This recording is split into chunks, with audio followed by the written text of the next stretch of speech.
राज्यानंतर आता एक महत्त्वाची राष्ट्रीय घडामोड बिल्किस बानो प्रकरणात सुप्रीम कोर्टानं आज मोठा निकाल दिलाय। गुजरात सरकारला दणका देताना सर्व दोषींना समर्पण करण्याचे आदेश दिलेत। काय आहे सगळं प्रकरण पाहूयात या रिपोर्टमध्ये। गुजरात सरकारला सर्वोच्च झटका। बिल्किस बानोचे 11 दोषी पुन्हा तुरुंगात जाणार।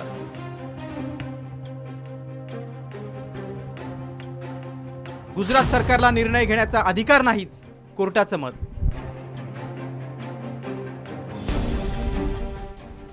बिल्किस बानो प्रकरणात सुप्रीम कोर्टानं मोठा निर्णय दिलाय।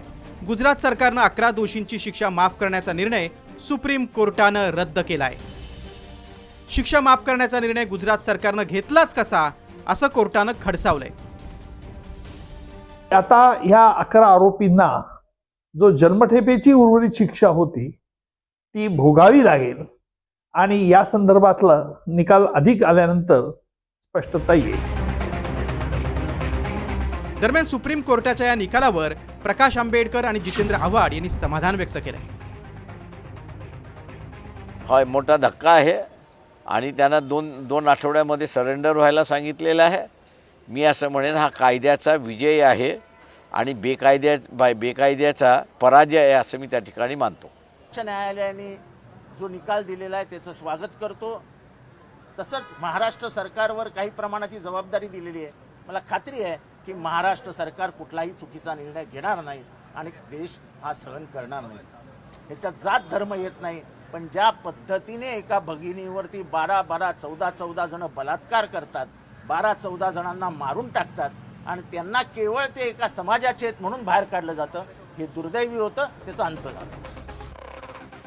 दरम्यान बिल्किस बानो प्रकरणात आतापर्यंत काय घडलं होतं यावर एक नजर टाकूयात।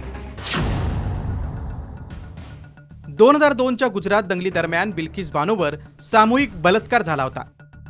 दंगली दरम्यान बिल्किसच्या कुटुंबियांची हत्याही करण्यात आली होती। या प्रकरणाची मुंबईतील विशेष सीबीआय न्यायालयात सुनावणी झाली। 2008 साली कोर्टानं 11 आरोपींना जन्मठेप सुनावली होती। मुंबई उच्च न्यायालयानं देखील हीच शिक्षा कायम ठेवली। मात्र गुजरात सरकारनं 2022च्या स्वातंत्र्य दिनी जन्मठेप भोगणाऱ्या आरोपींची मुक्तता केली।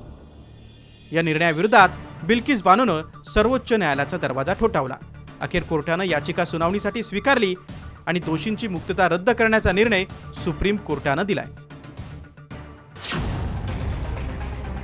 बिल्किस बानोच्या दोषींना 2 आठवड्यात समर्पण करण्याचे आदेश सुप्रीम कोर्टानं दिलेत। हा निकाल देताना कोर्टानं कोणत्या तथ्यांचा आधार घेतलाय ते पाहूयात। न्यायमूर्ती बी नागरथना आणि न्यायमूर्ती उज्ज्वल भुईया यांच्या खंडपीठानं गुजरात कोर्टाचा निर्णय रद्द केला।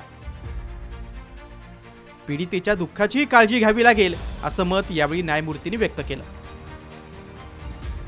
गुजरात सरकारला सुटकेचा निर्णय घेण्याचा अधिकार नाही असंही कोर्टानं ठणकावून सांगितलं। महाराष्ट्रात सुनावणी झाली तर सुटकेचा निर्णयही तिथलं सरकारच घेईल असं कोर्टानं स्पष्ट केलंय। सर्वात महत्त्वाचं म्हणजे बिल्किस बानोच्या दोषींनाच मुक्त करण्याचा निर्णय का, इतर कैदी नव्हते का, असं सुप्रीम कोर्टानं विचारलंय। गुजरात सरकारनं स्वातंत्र्याच्या अमृत महोत्सवाचा मुहूर्त साधून ज्या दोषींची सुटका केली त्यांची पुन्हा तुरुंगात रवानगी होणार आहे। 11 दोषींच्या सुटकेनंतर या ऐतिहासिक खटल्यातील राजकीय हस्तक्षेप चर्चेचा विषय ठरला होता। मात्र सुप्रीम कोर्टानं बिल्किस बानोला पुन्हा एकदा न्याय मिळवून दिल्यामुळे या निर्णयाचं स्वागत केलं जातंय। ब्युरो रिपोर्ट, साम टीव्ही न्यूज।